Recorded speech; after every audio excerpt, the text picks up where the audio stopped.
For further discussion, let's bring in Professor Fadhel Kaboub, Senior Advisor at PowerShift Africa. He joins us live from here in Nairobi. Professor, thank you very much for your time today. What are the key issues that African countries would like to be addressed as COP29 convenes?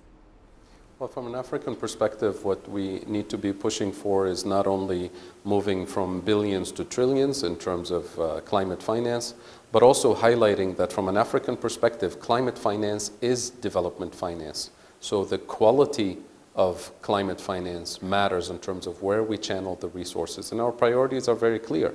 We need to invest in food sovereignty and agroecology as part of our climate adaptation, but also economic transformation plans. We need to invest in renewable energy sovereignty, which is our biggest potential on the African continent.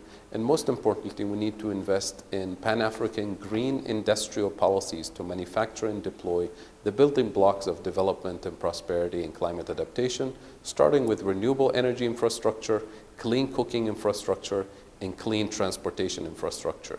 So the channeling of climate finance must come in the form of grants for these strategic investments, not loans and further economic entrapment. It must come in the form of cancellation of all climate-related debts that we've accumulated in the past, and it must come in the form of transfer of technology, sharing of technology to allow us to manufacture and deploy the resilience infrastructure, the adaptation infrastructure that we need. Right. So how can we ensure that climate finance not only increases in volume, but also improves in quality, accessibility, and effectiveness for the communities that need it most? Well, if we don't specify the quality that we're looking for, then the other side, the global north, will not deliver the transformative quality, because unleashing the development potential on the African continent is disruptive to the existing economic and geopolitical hierarchy, which is a colonial hierarchy.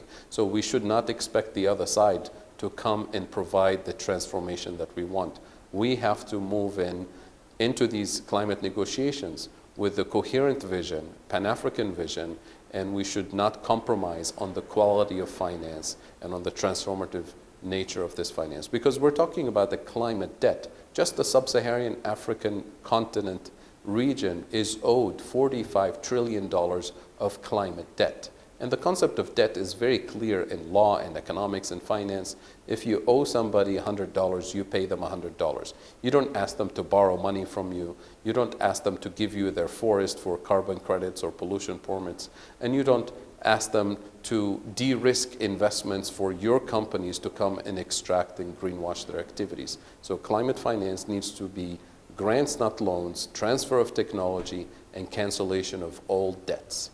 Okay, so what will it take to move beyond pledges and ensure that commitments on areas like renewable energy, food systems, and methane reduction result in tangible progress beyond COP29? What is missing is a geopolitical leverage. The African continent and the global south, working as a bloc, needs to create a geopolitical pressure point, an economic pressure point, to force the other side to actually deliver. And here we have to think of this in a comprehensive way. So the problem is that when we go to climate negotiations, we think we're only negotiating climate. When we're doing multilateral negotiations, we should bring in all the other cards on the same table. So we can say, look, you owe us climate debt that you haven't paid for years, and we owe you actual economic payments for debts that we've accumulated. Let's net out the transactions, and it turns out that you owe us. So we're not going to make any payments. We're not going to deliver critical minerals. We're not going to give you access to our markets unless you make payments and transfer technology and cancel debts on our side. So you have to bring in all the negotiation items on the same table, and you have to do it as a bloc, because small countries alone cannot negotiate with the European Union, with the United States. But if we operate as a bloc, as an Africa group, as a G77 group, then we can force a different kind of engagement when it comes to climate negotiations, debt negotiations, negotiations of restructuring the global financial architecture, the global economic architecture. All of these things are interlinked. So the biggest mistake we will make in these COP negotiations is to isolate the conversation about climate finance on terms that have already been set by the European Union, by the US, by the industrialized countries. that cannot help us move forward. Right. And finally, Professor Kaboub, this COP29 takes place in the backdrop of quite a number of things. We have the Russia-Ukraine conflict, we have the crisis in the Middle East, and we have a new regime in the United States. So what does the new Trump presidency and the current geopolitics mean for COP29? Well, the United States is the largest historic polluter and is responsible for the largest amount of climate finance or climate debt in the COP process.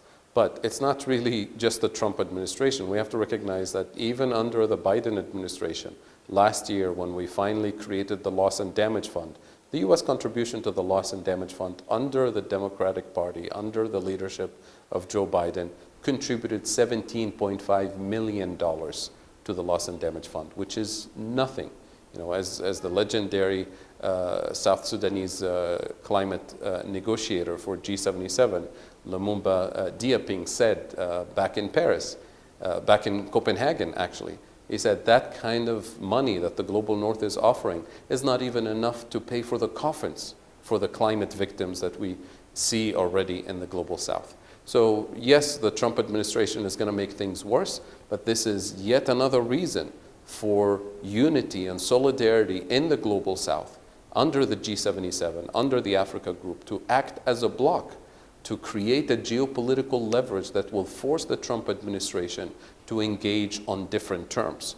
But if we sit here and expect the Republicans or the Democrats or the European Union to deliver something that will actually benefit the African continent, then we've already lost this fight.